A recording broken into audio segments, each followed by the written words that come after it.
Dear precious child, first off, I want to say I love you. I think you're great. I really do. I don't know you because technically you're not a person. Not in the physical sense. You're not even conceived. You're like an idea. That's how my father described where babies come from. I was about 6 years old. I looked up to him and asked, Dad, where do babies come from? He smiled and said, Amen. Babies are ideas. They live in two parts. One half is the man, other half is the woman. One day, when it's right, man and woman come together and say, you know, we both got good ideas. Let's make one together.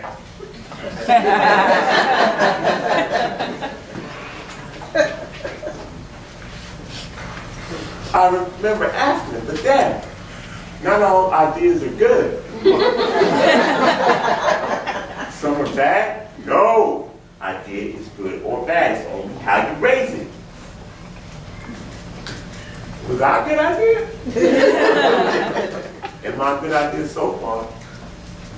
Yes, amen. You are a wonderful idea. I figured I'd take this time now to talk to you. Feed you some love. Because you are a wonderful idea. You come from a long line of wonderful ideas. People know how to make ideas grow. But ideas take time. That's your first lesson. Ideas take time. And sometimes it ain't the right time for your idea. Because ideas can be scary at first. Think about childbirth. Every time a child is born, you're looking at a roll of the dice of life. Sometimes you get a really good idea. Sometimes you get an idea that could change the world. Sounds great, right? To some. But other people don't want the world to change. Some people want it to stay just like it is because it works for them. Even if the world truly needs changing, you gotta know when to change it. Ideas take time. Lesson 2. A smile is everything. This is probably the corniest lesson I'm gonna give you, but it's true. Smiles are like hall passes in school. You got one, you could go anywhere. It's amazing. Smiles are like the universal symbol for, I'm just over here feeling good. You know what's funny? When you smile at someone, but get too shy to smile back, so they let out a little smile. I always look at those people like, you know you want to smile back. That's cool. Smile on the inside. But if you just walk around smiling all the time, the world opens up and gets a little bit easier. Because people know you got something we all want. Now this next lesson is serious. Very serious. Whenever you go to a party and they say, wave your hands in the air and wave them like you just don't care. Do that shit. Do that all the time. Your hands should go up, wave them around like you just don't care. Because in that moment, in that tiny space of a moment, you know what freedom feels like. And man, that is an addictive feeling. Eyes closed, hands move in the air, back and forth, the air becoming wind, your feet planted firmly in the spirit of not giving a fuck. That is freedom. And don't let nobody tell you different. In fact, don't let nobody tell you nothing without you investigating it for yourself. The problem is people always think they know something, but they don't. Smart is rough. People hate smart people. Hell, smart people hate other smart people because they can't be superior anymore. Smart is power, and the one thing fake power hates is real power. So be smart, even when it gets hard. Don't be afraid of hate. Everybody talks about love, Nobody talks about hate. I talk about balance. If you love God, you gotta hate the devil. If you love freedom, you gotta hate bondage. Hate, like love, is dependent on the user. It's like a lightsaber.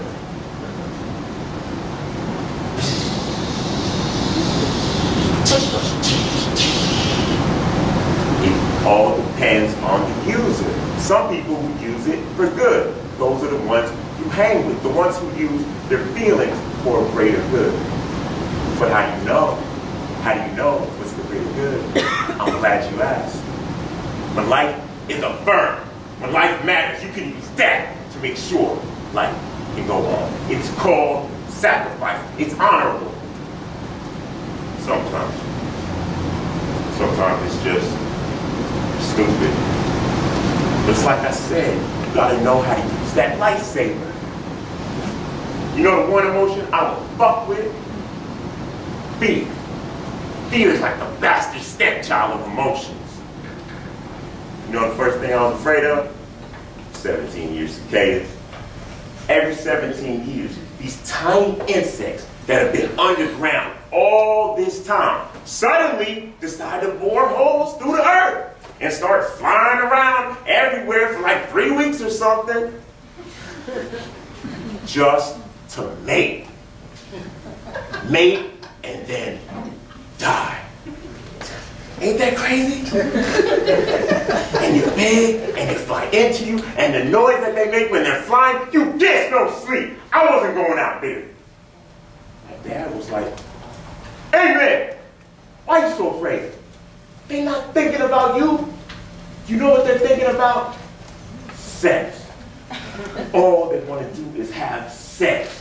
They waited 17 years for this moment. They're just teenagers looking for a good time before they die. They don't bite, scratch, or attack. All they want is love. So remember, if they fly into you, it was you that was in the way. You blocking their sex mission. Get on outside and play. I went outside. I seen all them cicadas flying everywhere. And I thought, they ain't thinking about me. They just thinking about sex. I stepped outside and nothing happened. I was in the cicadas world. They could care less. I was safe. I had always been safe. And even if they were out to get me, I'm bigger and stronger than them. But they weren't out to get me. You know what blocked me? Fear. Somehow, whether it was TV or movies or whatever, I learned to be afraid of things that look different from me. Even if they weren't worried about me. Even if they just wanted sex. Oh, yeah. And sex? Sex? Yo! Sex is the most unfair thing ever. Sex is like Willy Wonka. Just tempting you with chocolates and candies, knowing you want them, who doesn't? And sex got something for everybody. You like fruit-flavored candies? Sex got them. Chocolate and vanilla, sex got that too. Shoot. If you want, sex can make a chocolate vanilla swirl that'll blow your mind.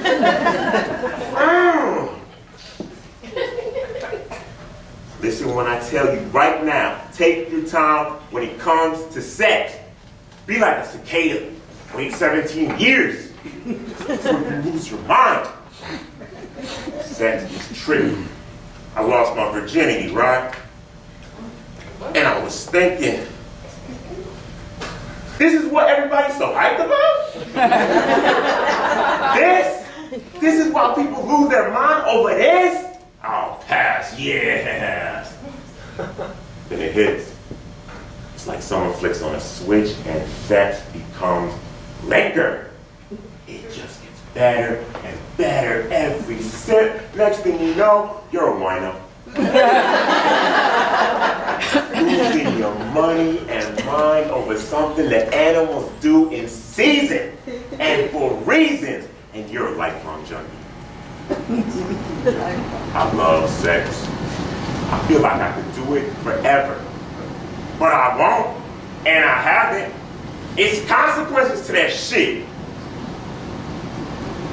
Sometimes you see a person and they look like they're a good idea. No, they're not. Because ideas are like books. They gotta be judged by the content. Because sometimes you think you're taking out a decent family tale. Come to find out, she's a graphic novel. Or you think she's a graphic novel. Turns out, she's a murder mystery. Sounds crazy? Good. Remember that. Don't let your hormones take you off your game.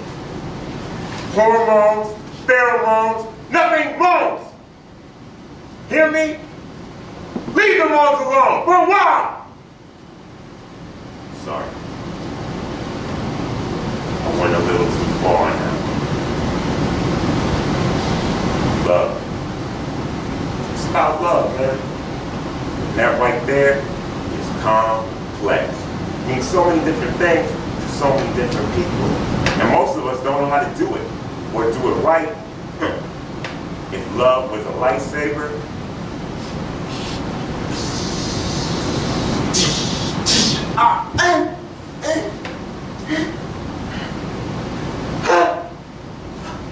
you have to be Yoda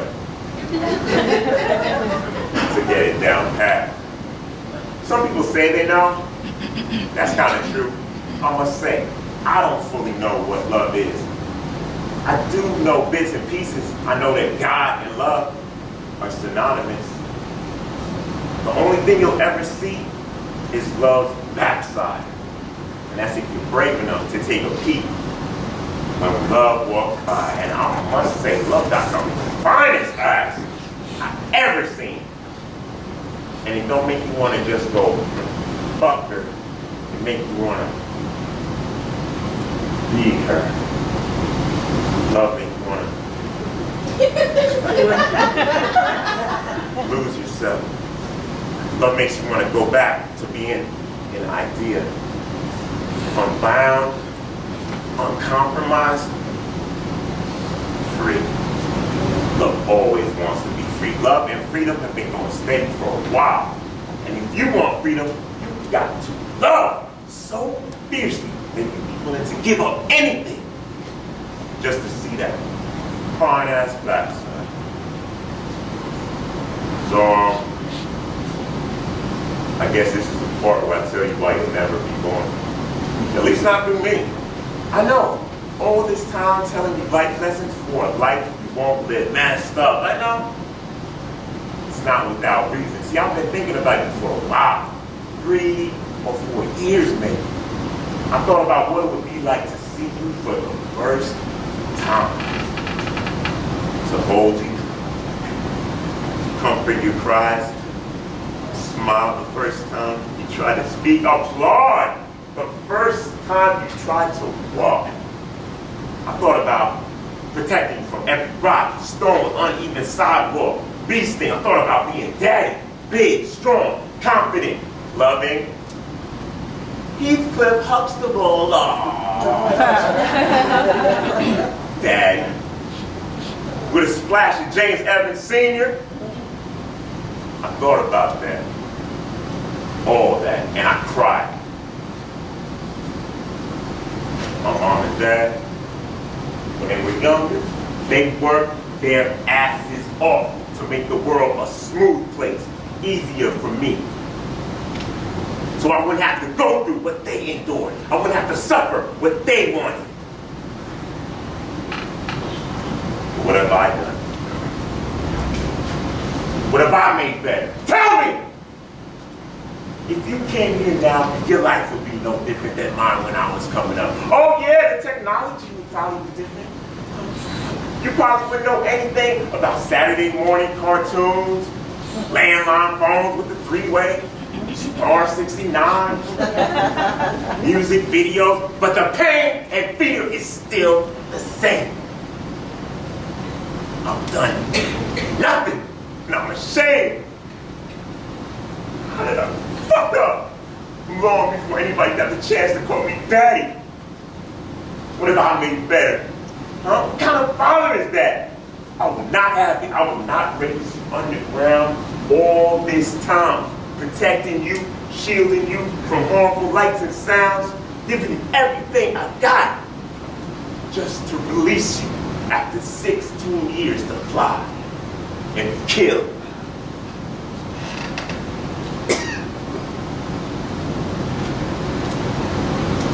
You were just out looking for sex or love.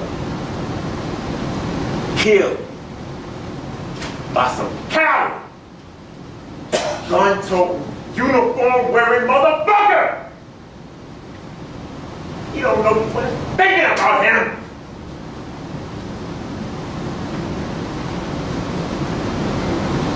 You were just trying to chase love's backside. I will not have you become my cicada. I'm sorry. I cannot bring you here until I've done my part to make things different, better for you to be here.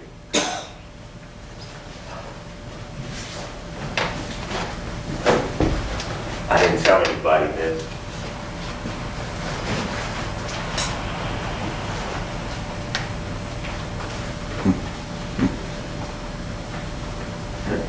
I didn't tell anybody I was going to wear my funeral shroud.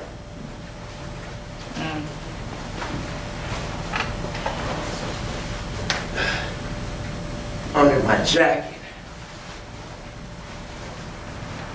Walk onto the street, happy thought that you on my mind. Walk all the way down to the police precinct. Down on Tompkins Ave. Walk through the front door smiling. Walk right up to the front desk and say, "Excuse me, officers, I got a great idea."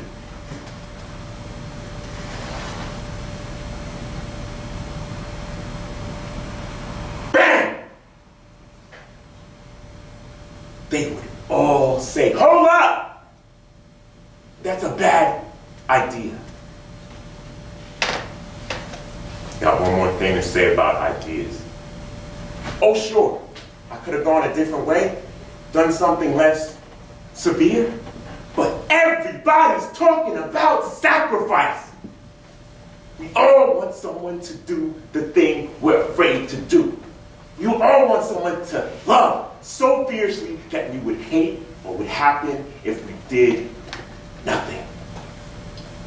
Well, I want to be that sacrifice. That's how much I love you.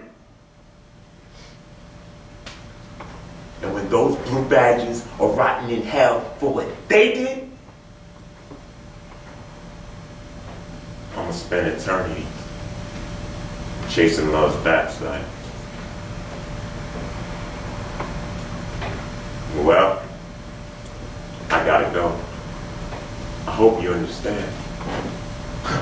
Maybe you should wait another 17 years for things to change, but I promise you, this world will be different.